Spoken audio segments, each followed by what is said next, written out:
Greetings viewers, Eric the Car Guy here, and I am tired and frustrated. However, this is the ETCG1 channel, despite the fact that I'm wearing the incorrect hat, and here on ETCG1 we start things off with, hey, if it's your birthday, happy birthday. Please enjoy the digital cake floating in front of the S2000.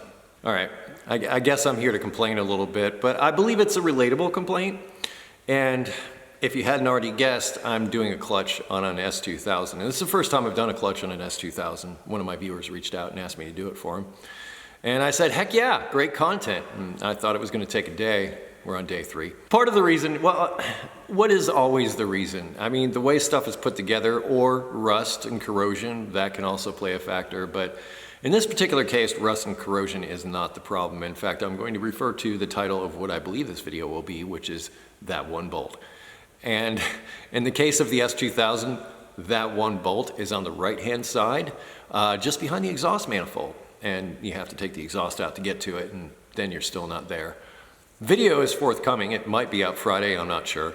It just depends on, well, how things go back together, which hopefully they go back together better than they came apart. As you'll see in the video, my frustration, and I think you have seen previously in the pilot engine assembly video, I also was struggling with just that one bolt. There were several of the just one bolt kind of things. And you know, either the bolt breaks, you can't access it, you can't do something with it, but it's just that one bolt that keeps you from completing the task.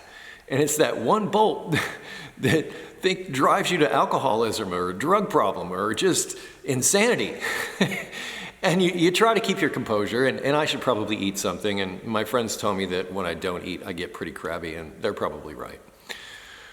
That said, I just, you know, I think it's a relatable thing. I think a lot of us, I think all of us, anybody that's ever picked up a wrench has fought with that bolt.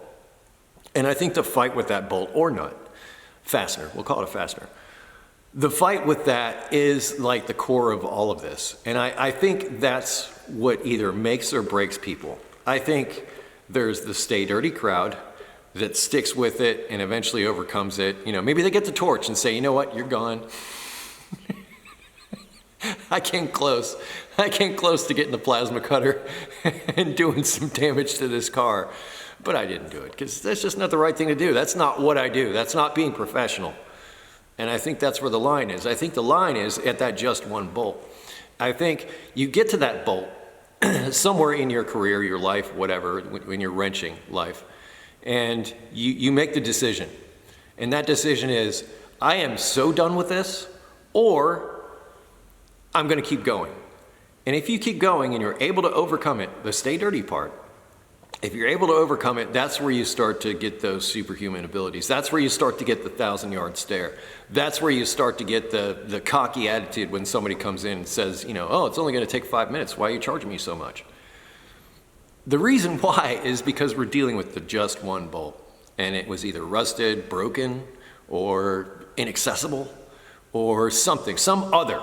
But it was something, it was that roadblock and that whole thing. It could also be electrical connectors, but I think you get my point, the just one bolt, that breaking point of where you say to yourself, I'm so done with this. I've been doing this for years, and I almost quit a couple of times today. I almost quit a couple of times on the pilot. Maybe I'm getting old and just crabby, and I don't know why. I have all these great tools. I have this lift now, you know, all this stuff. But I think it doesn't matter. Like those of you that look at me and say, oh, you've got all that stuff, you know, it should be still great for you. And in many ways it is. I'm not gonna say that it's not, but I still deal with the just one bolt. Whether or not you've got a pile of tools or whatever, the experience, now that helps get you through. Like I basically taught myself how to weld a nut to that bolt that broke off inside that pilot, and I was able to get it back after 5 tries. I can say stay dirty, I say it like every video, but this is what I mean. Today I had to stay dirty because today I almost quit. I'm serious. I almost quit on that pilot too. But after I got done with the pilot, I felt like the ultimate badass because I overcame all that. I threw that welded bolt in the trash. Sometimes I keep them, but you know, just all right. That bolt's done. Now on to the next one. Well, the next one was an S2000, and I'm sure you have plenty of advice for me on that. But I'd love to hear your experiences about the just one bolt and my theory about the just one bolt that's going to either allow you to move forward, or it's gonna break you and you're gonna have to walk away. Which one are you? I'd love to hear about it down in the comments. Hey, if you have automotive questions, which I didn't talk about at all, EricTheCarGuy.com is always there for you, and I ask you to go there if you have those questions. Outside of that, super want to thank you for watching today. I really appreciate it when you do that. It helps me keep doing this, because I want to keep doing this. And of course, be safe, have fun, and most importantly, stay dirty. Keep at it. Sooner or later, you'll overcome it, or you'll walk away. Either way, it's the right choice for you.